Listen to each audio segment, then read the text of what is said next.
Hilarious. You just put me on the spot again. Okay. I am like, it's so funny because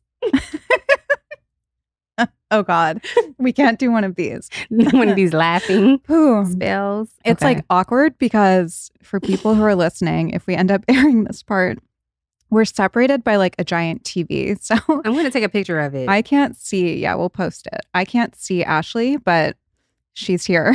she's in the room. I can see your feet. Okay, good.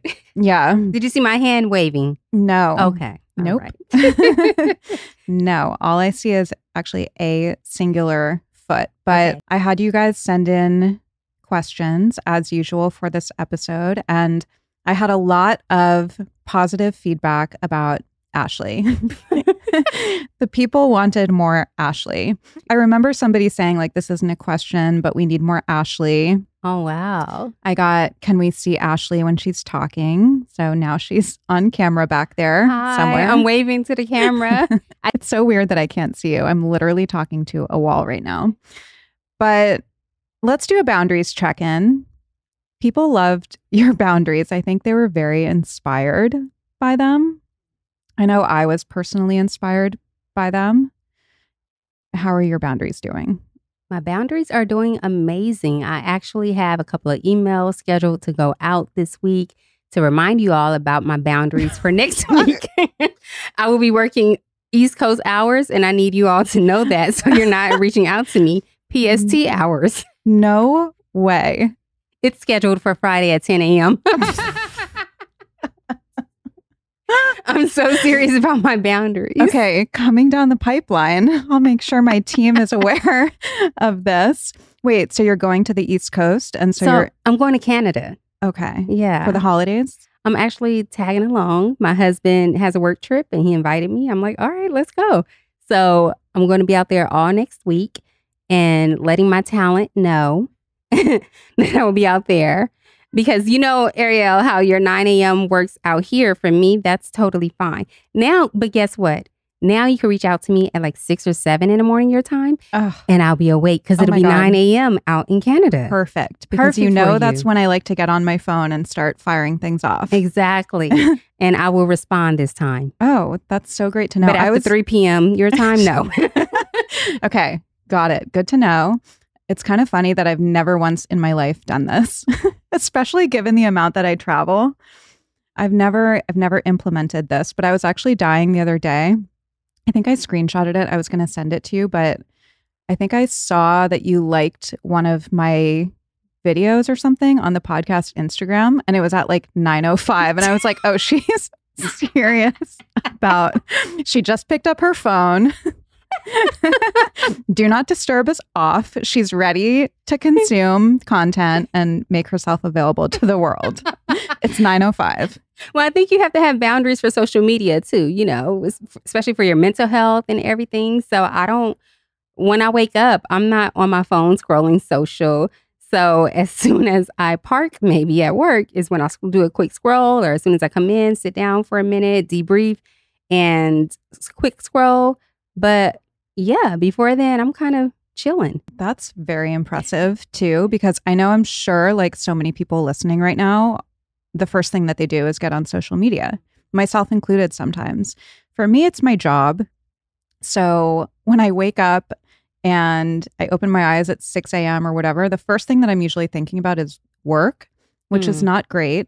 But can I ask you something? Yeah. Well, how do you go to sleep? Do you go to sleep with work on your brain? No, I'm pretty good at night. Okay. And I don't know, for a long time I was really good in the morning too. And then lately it's just like, so I was getting up at like 6 or 6:30, getting right on my phone. I talked about this in the last episode. It was something that I really wanted to change because I do notice a huge difference when I don't do that. However, I also am very productive during those hours. And for example, this morning I did it. So I got up, I got on my phone. There were a bunch of things that I wanted to post for the podcast today. And I don't know, I spent maybe like an hour to an hour and a half on social doing things for work. And then it was like 7:30 or 8 and I was done with that part for the day, you know? So it's kind of like, and then I could do my meditation and all of that and do my morning things. So I think whatever works, like it doesn't have to be this hard rule of like, don't get on your phone first thing in the morning. I really do think, obviously, it makes a huge difference in how you feel. But if anybody listening is like in their era of feeling really productive and feeling like they just have so much on their mind when they wake up that they just want to get it done and then take a minute for themselves, like there's nothing necessarily wrong with that. But I would say maybe try to find a balance. So last week I had Isra Nasir, I might be pronouncing her name wrong, on the podcast. Ashley, you were not here for that one. Okay. You would have loved it. Was it about boundaries? Lots of boundaries and productivity and toxic productivity and how to be productive and also have boundaries. Okay. Yeah, it was amazing. And she was talking about how to change habits. And I'm sure a lot of us have had this experience, myself included, even with this morning thing where it's like, okay, I'm going to stop doing this. I'm now going to wake up, stay off my phone for an hour, 2 hours, whatever. I'm going to do my journal. I'm going to do my meditation. I'm going to go for a walk. You have like this massive overhaul of whatever your current habit is, right? And you do it for like a day, in my case. And that's it. Or you do it for like a few days and then you fall off and then you just, like I've talked about a lot before, get the fuck it's where you're like, fuck it. You know, I'm just like, this is what I'm going to do. And then you stop trying to change that behavior and you give up. She was talking about, Ashley's like, can't relate. She was talking about how to really change habits. She said, you can start with like 2 days a week. And I don't know why, but this was really kind of revelatory for me. Like, I don't know why I had never thought of that, because I feel like when you're trying to change your habits, I don't know, I just kind of feel like, oh, you have to like do it and then do it consecutively. And she said, but what if the goal is 2 days a week? That's manageable, right? So I can do it, say on like a Monday or Wednesday, whatever. It doesn't have to be any set days. And then that's going to like motivate you to continue doing that behavior, especially if you have, you know, positive rewards from that behavior, which I do. So that is something that I'm now trying to implement to change some of these habits that I have that I want to change, but that are really hard to change. I mean, a habit, it becomes habitual. It becomes like ingrained in our brains, in our muscle memory. Like it becomes part of, you know, it's really hard to overcome. And so I really liked that approach to it, where you're setting yourself up to win. You know, you can do it for 1 day a week, 2 days a week, whatever. And then do you build off of that? Like you do your 2 and then like, okay, I'll stretch it next week to 3 days. Yes. And so forth. Okay. Yeah. So, I mean, you could do it for 2 days until you feel like that's habitual, you know, and then you can build on that. And I feel like healthy habits beget more healthy habits. Okay. Someone said, love Ashley. What's your routine for staying productive and accountable? So I do have a list. I'm old school. I don't keep everything in my phone. I still write things out. I like the joy of crossing things out once I get it done. I feel productive that way. I also time block, especially when it comes to work. I want things done between 9 a.m. and 6 p.m., as you all have learned. So I'm going to block certain hours to do certain tasks for work. I also stay productive by making sure I have that work-life balance. So on my way home, I might talk to a friend or a family member. On the way to work, I might drive in and talk to a friend or family member. My husband helps me stay accountable with whatever I say I'm going to do. Like, did you do this? I'm like, oh my God. You know what I mean? So having that person, or even one of my friends at the top of the year, we started checking in with each other about once a week and asking like, hey, these were your goals. Did you do this? Did you do that? Now, granted, we did well for about the first month or two, and we haven't asked that question in a minute. Y'all know how it goes. But yeah, I think just surrounding yourself with people who will hold you accountable. You holding yourself accountable by having your list or maybe your notes app or maybe marking things down in your calendar so that you know you stick to your plan and your goal and you're able to check it off. That's what's worked for me. You're so healthy and normal. Listen, it wasn't always like this. Really? Okay? No. Okay, that's encouraging. I feel like you have all of these like things that we all aspire to just innately. Well, thank handled. you. No, I've listened to a lot of podcasts. I've read a lot of books and stuff. So yeah, I've done a lot of my own self work. I think you would be proud of me actually Okay. about a tell me more. boundary that I Yes. set kind of for myself. Some listeners are probably not going to be happy about this, but they already know. But with my Patreon, Ooh. you're like, oh, I know where this is going. I'm trying to think how to say this without sounding like, oh, because I do know that people were disappointed, but I had to pause it. I really did. And it was for a number of reasons, but I had to take something off my plate. And unfortunately, that was kind of the thing that I felt like had to go. And I was talking to my therapist about this, and I talk about like, oh, I feel so spread thin, and he said, it's so cliche, but grass is greener where you water it. And I was like, yes, duh. And then he goes, but we don't have an infinite amount of water. Ooh. Yeah, mic drop. Let's go. I know, Dr. Bao, shout out. And he was like, so at different times in your life, you need to take from different buckets and like, you know, and you have to rearrange how you allocate that water essentially. And I'm a visual person. So that was very like, it was just very effective for me. I think I was like, oh yeah, right now my water is going to all of these different places. And like, I don't necessarily have enough water for myself. One, and I don't have enough water for the other things that I need to have water for, if that makes sense. And I was like, okay, I have to like reallocate some of this. So anyway, that was a boundary that I set. Proud of you. Thank you. I'm so proud of you. Okay, good. I can't see your face, so I have no idea. I'm smiling. But it was so hard because I also have this thing where I feel like I can't let people down at the expense of like myself. And I have a hard time not seeing things through that I start. And I tend to be a little bit like perfectionist with things like that. And it was hard for me to do that, especially because we had this like amazing community there. And we're trying to figure out ways to like still have a community where it's not necessarily like all this extra content all the time. I don't know. Can I say something? Yeah. First, I'll say give yourself some credit. Thank you. You definitely followed through with a lot of things that you say you're going to set out to do. You just did a whole rebrand on your podcast. You said you would do that, right? Like you have different other things that you're working on that you've set out to do that you're continuously working on.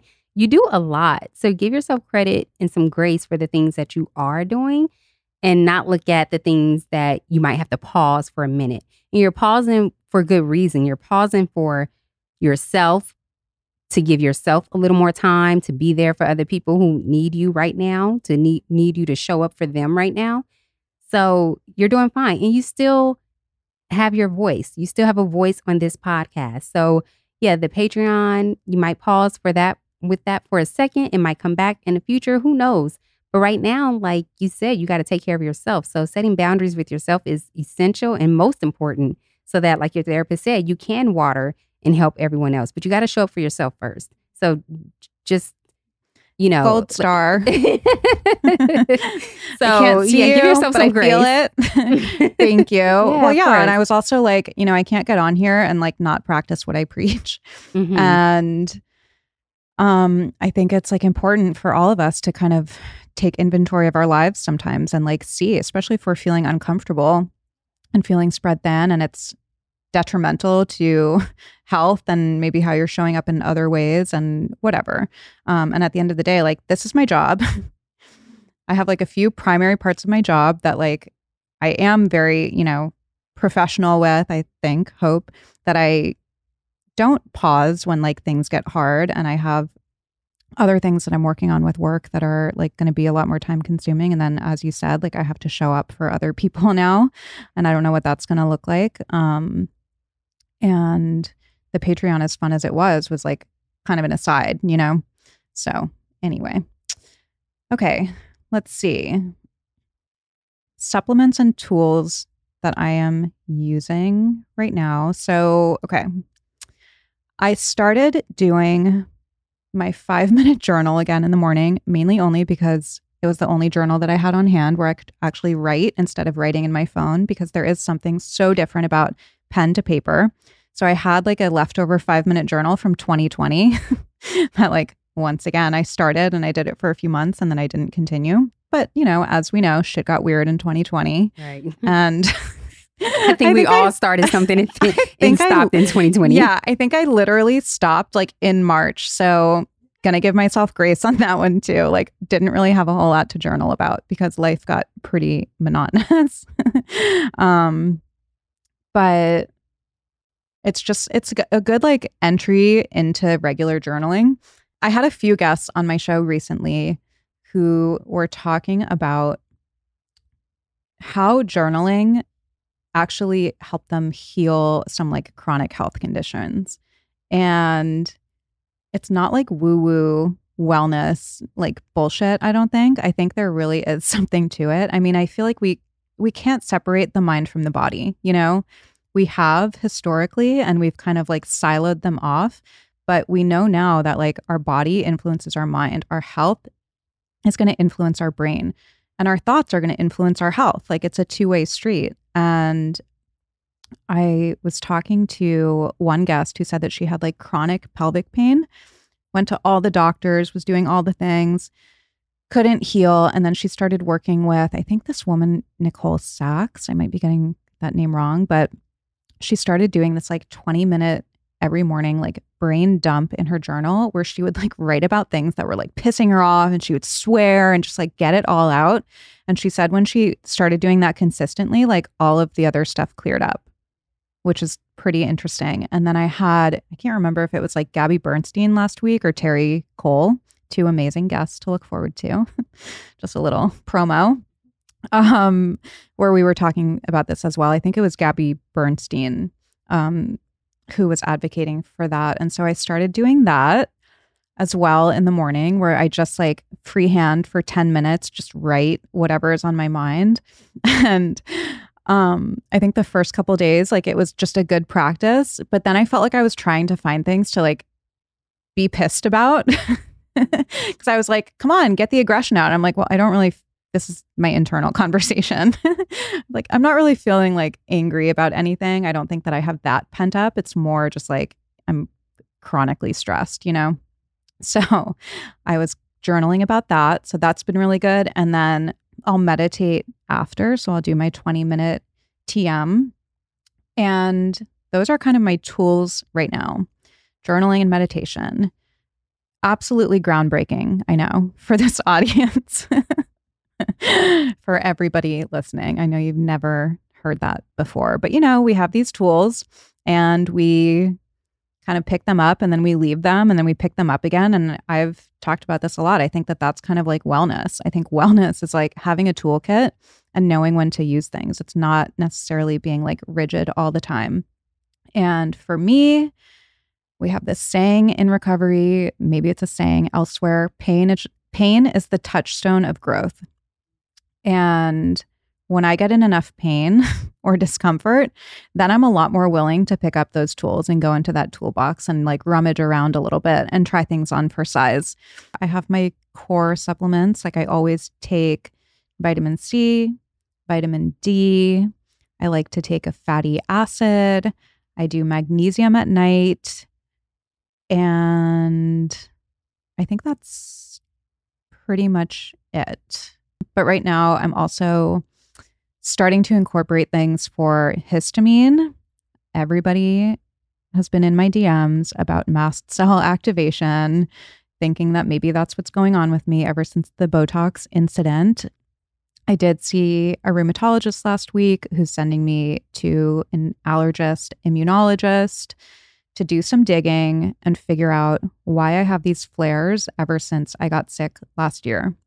She said that she has been seeing it a lot since COVID, whether it's from the vaccine or from COVID itself. That's not political. It's the spike protein that was in both of those things that has affected how some people's like histamine is released or something. That's basically mast cell activation is like this mast cell like release in your body, reacting to certain things. And it could be anything. It can be temperature, it can be chemicals, it can be food, it can be stress, which is kind of scary because you're kind of allergic to life. So I'm hoping that that's not what it is. A lot of the symptoms that I get when I do have like one of these flares are kind of similar, but they're also very non-specific. Like it could kind of be anything.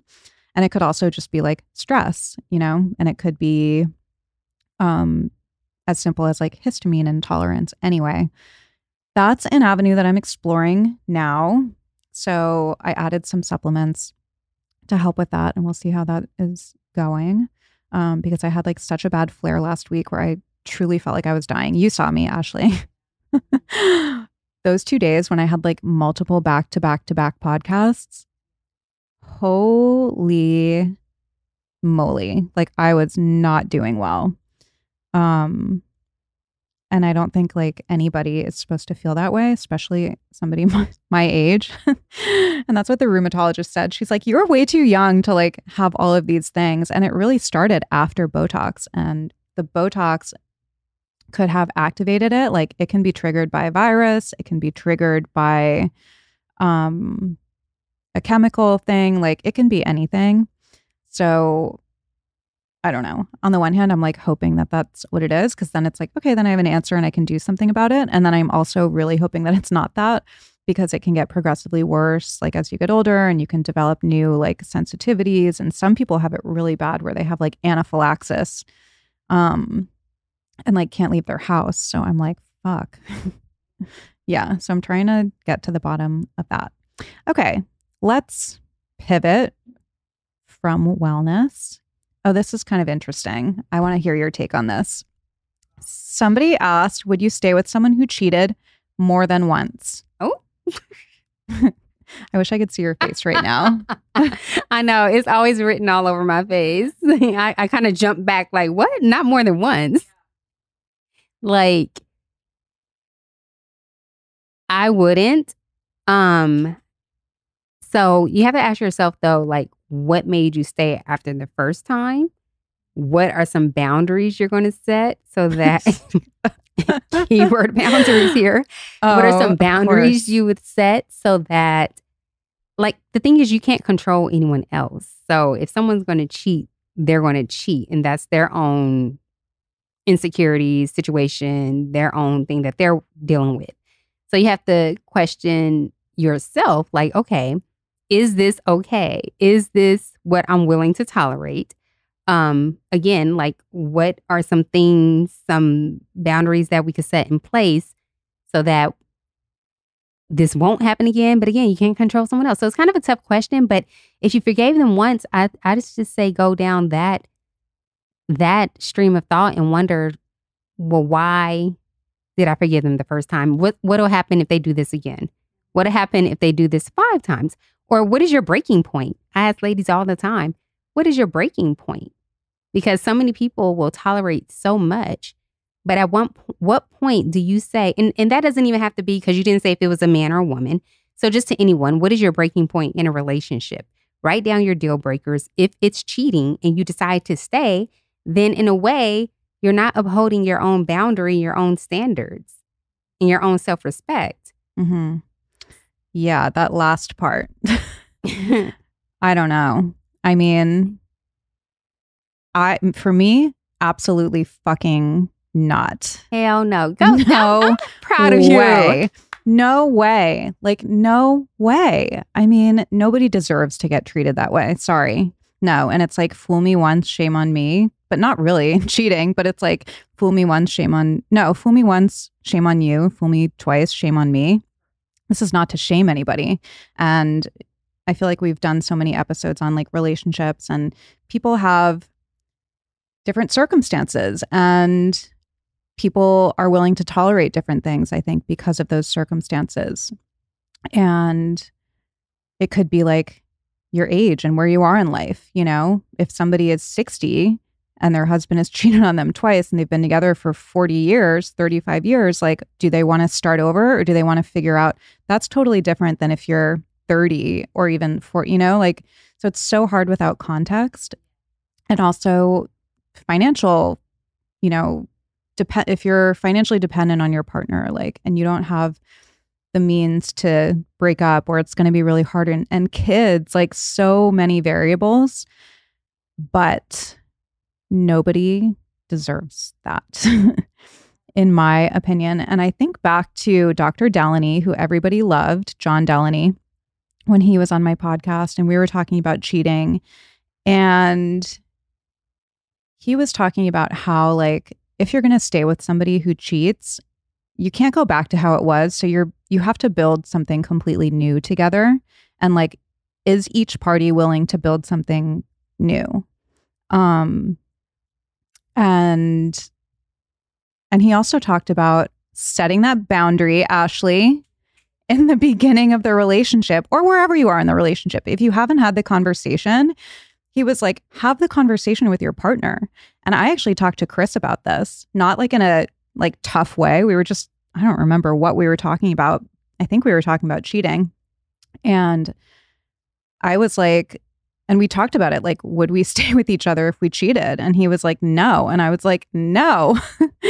And then another thing Dr. Delaney said to do is to establish what is cheating, because that's different for everybody too. Like, cheating for me might be like full blown sex, you know, whereas for somebody else, it might be like kissing. I mean, I was talking to Chris about this and I go, what is cheating for you? And he's like, I don't know, like a dinner with somebody. And I was like, what? You're like, wait a minute. So I think that's so important too in a relationship, to like establish not just like what would happen if one of us cheated, but like what even is cheating. Yeah. But I remember when Dr. Delaney asked me that question in that podcast, and he said, would you stay with your partner if he cheated? And I was like, hell no. And he was like, really? And he was kind of surprised. Dr. Delaney. He's like, well, that's good. That's good that you know that about yourself. But I was like, oh, I don't know. Like, I guess it made me question myself, but I know, like, I would have a really, really, really hard time getting over that. And at the same time, I mean, look, it's not good, like betraying somebody's trust and all of that. But I feel like we vilify it, and people who do it to like the nth degree, and people have been doing it since the beginning of time. Like, so I don't know. I think sometimes like we get a little bit on our high horse, and then when we're actually in that situation, like if we have been cheated on, then, you know, we find ways to forgive, and we do want to try to work on it or things like that. But I do really think that, like, for me, it would be an absolutely not. Goodbye. That's why people say never, but also, like you said, betraying your trust. Like, it'll be so hard for me to go back to trusting someone, trusting myself, not looking, never side-eyeing them if they ever just even look someone else's way. Like, what are you looking at? I would be like, if he picked up his phone, I would be like, what is he doing? Like, I wouldn't be able to come back from that. I know myself. I would not be able to. I have trauma in that. Right. Yeah. In case you can't tell, in that area. Yeah. With just like my formative relationship, my first boyfriend ever, like it was messy. Yeah, you have trauma from it. That's what we do know. Yes. Yeah. Okay. I mean, I've, moved on with my life, but it definitely, I think that first relationship kind of like shapes how we are in relationships moving forward. And I've had to do a lot of work, and thank God for sobriety, because that like completely changed me as a person, and helped me to overcome a lot of that stuff, and therapy. But yeah, I just wouldn't be able to recover from that. At all. No. I would, I couldn't look at myself the same. Like, girl, really? We're going to put up with this? Yeah. Like, how could you? And then the question said twice. Like, again? I know. You did it again. It's not a mistake. Now it's a choice. Yeah. I don't know if it's ever a mistake. No. But it's very much a fuck you, because who knows, again, the context, but like you take somebody back after they cheat, I'm sure they grovel and apologize and whatever and swear it'll never happen again and all of those things. And somebody is like willing to take that chance again with you, and then you do it again. That's a fuck you. Right. You know? It's your show. I'll let you go on. I saw this girl who asked the question. She's very beautiful. So I hope that you hope that's not your story, girl. find somebody who loves you. Yeah. And doesn't want to do that. Okay. Let's see. I was just going to say, sorry. It's just, yeah. Ashley has more to say. This is, go for it. Take it away. It's your show, yada, yada. But I'm like, wait. Take it away. No, it's just like we teach people how to treat us. So if you take them back once, you take them back again, at that point, it's becoming like their behavior. And they're like, oh, well, she forgave me once. She'll forgive me again and again and again. And no, at some point, you just have to say no. I know it'll be hard. I know it'll be tough to let go. I know that. However, go through your healing journey, go through your process, and just know that you will attract someone better who thinks the world of you, who values you, and who will not cheat on you. Okay? That's my 2 cents. Yes. Mic drop. And you made such a good point. We do teach people how they can treat us consciously and subconsciously. You know, it's like we don't even have to say it. It's our actions. It's our boundaries or our lack of boundaries. And some people will take advantage of that. And I had to do this in recovery. And I think that it can be like helpful to anybody who's struggling in their relationship or dating or single, whatever. I had to, and I think I've talked about this before, write down my ideal partner. And it wasn't just like, you know, handsome, whatever. Like, it had to really be about their qualities, their values, things like that. And I remember when I was doing this exercise, I was like, great, I'm going to write this down. And then like, he's going to magically appear and I'm going to ride off into the sunset. And this person that I was doing this exercise with was like, once I wrote it down, she said, okay, great. Now, you know, you can fold that up, put it away. And now you go out and you be that. And I was like, oh. Like, really? Yep. But it made me really clear on like what I do want in a partner and what I'm okay with. And then I really think that there is a piece to like when you go out and you are that, you attract that, you know? And that happened to me in this relationship. I did it again when I was getting divorced. And I wrote down like what I wanted, what I didn't want, got really specific, my ideal partner, how that partner would treat me, all of that. And then like I have to live up to that, you know, like I have to hold myself to that standard. And I met like my match in that way, you know, like my match in every way. It happened really quickly for me. I know it's not always like that, but I think it's something valuable that everybody can do because I think there really is something to like holding yourself to that standard as well. And again, like you are that person and you're going to attract, like water seeks its own level. So you're going to, once you level up and you're embodying all of that and you're really clear on what you want to attract and you're being that, like you will attract that into your life. I believe that. Totally. Yep. Can I share something? Yes. It's our show now, but no. Well, with Arielle, Lorre, and Ashley Caprice.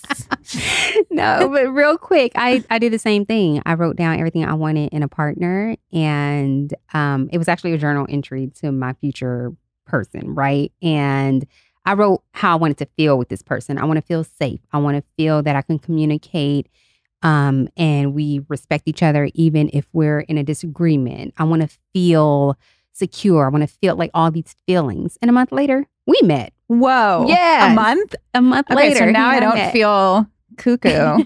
No. Whoa. Like we're simply manifesting. Like write down what you want, make it plain, and that's it. And just like you said, you have to become that. Like I did work on how to be safe within myself or be more secure within myself and all of that. So it's like do the work, become that person, write down that person that you are looking for, and hey, you can probably attract it. And then write us in, DM us at WellPod and let us know when you meet your future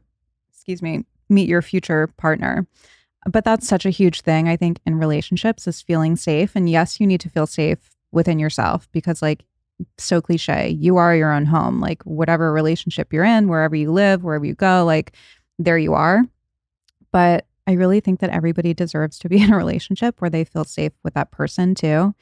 And back to the cheating thing, I just don't know how you can feel safe. Yeah. Like, I don't Because know. it's not even safe just physically. Well, physically too, especially if they're cheating. But Yeah. really, like mentally, emotionally, like this person is disturbing your peace in every single way. Yeah. So, yeah. DTP. DTP. We're not into it. Not into DTP. Into it. First time I heard that. DTP. Okay. DTP. Yes. It was a Ludacris album back in. Oh my God. Oh, disturbing the peace.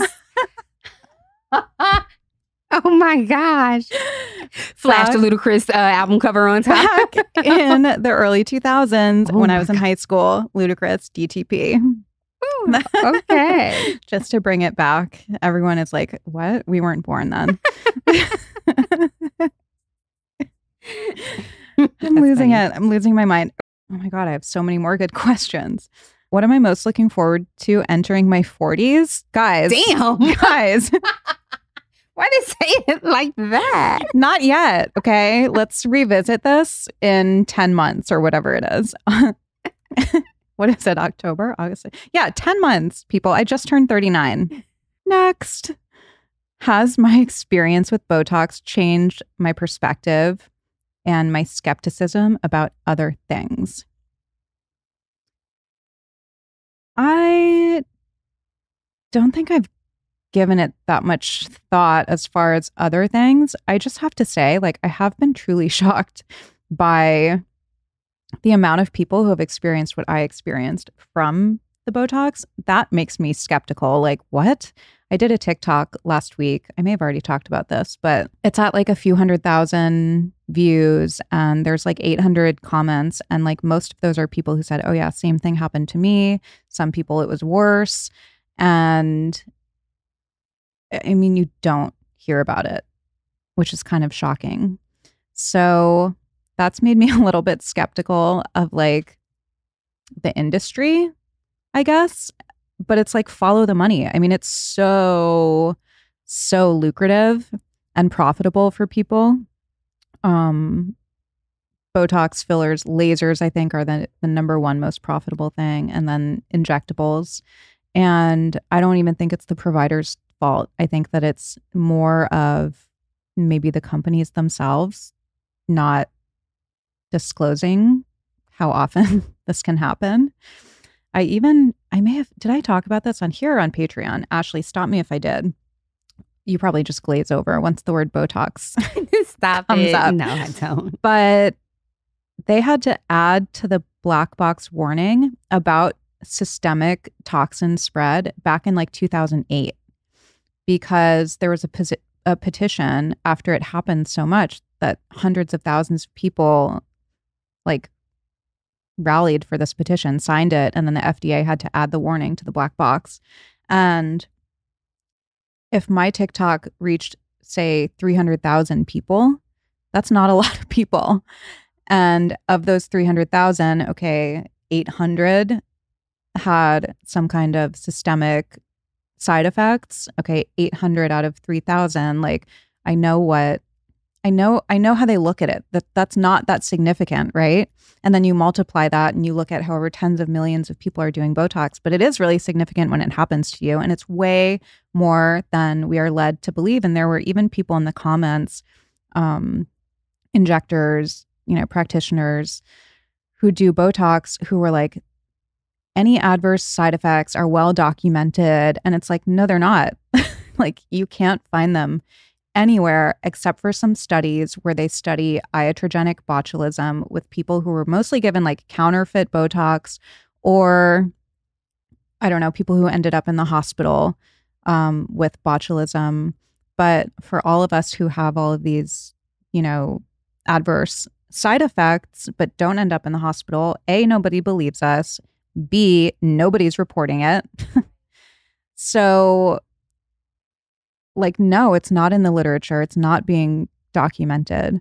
And I don't think that they have to. I I know I've shared about this. This dermatologist told me in January that it only has to get reported as an adverse, what did she say?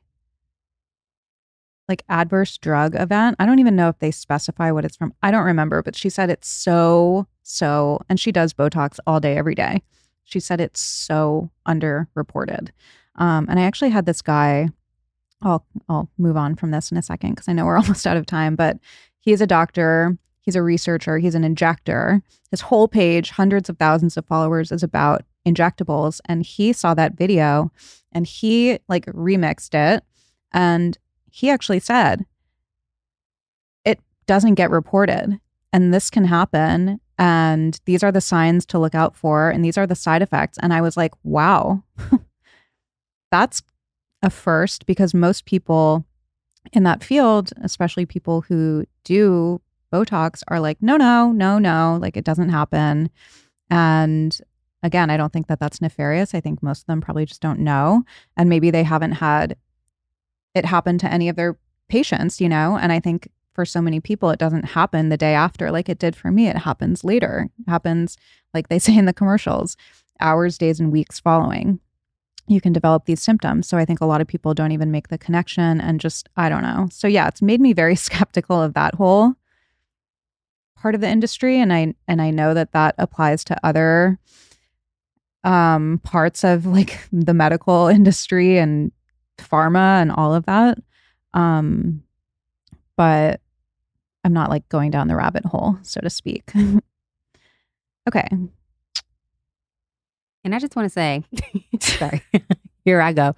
No, but at least you detected something like right after it happened. Like some people, once it happens weeks, months down the line, it's hard to trace where those side effects could have come from. Mm-hmm. So at least you're very aware of your body and know like, something happened after this procedure.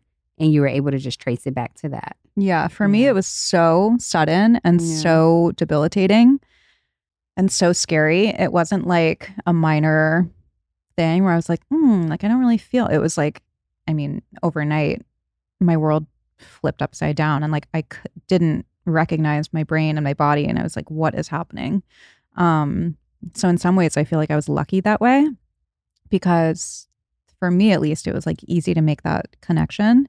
And I saw comments from other people who were like starting to make the connection. And they were like, oh yeah, I like had debilitating vertigo and anxiety. And then like I was better. And then I got Botox and it came back, but they didn't ever make the connection.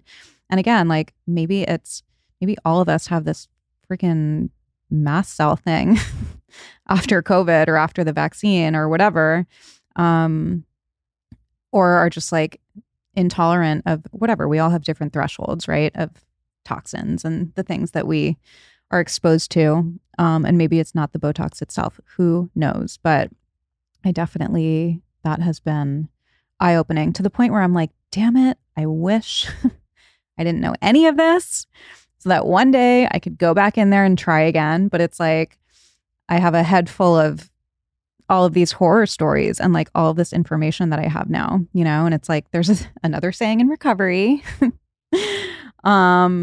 where they're like, when people relapse, they have a head full of, like the saying is head full of AA, you know, but head full of recovery, whatever. It makes the drinking not enjoyable because they had some time sober and they have like a head full of all of the things that they learned. And then they go back to drinking and they're like, fuck. That's how I feel about that situation. So anyway, okay, you guys asked about Easy Gel, which I don't think I've talked about on here yet. So I want to update you on that. I'm also doing my yearly laser tomorrow. So I'll update you guys on that next episode. And a bunch more questions that were so good. We're going to be doing I won't even give a number. We're going to be doing a lot more solos here on the regular show.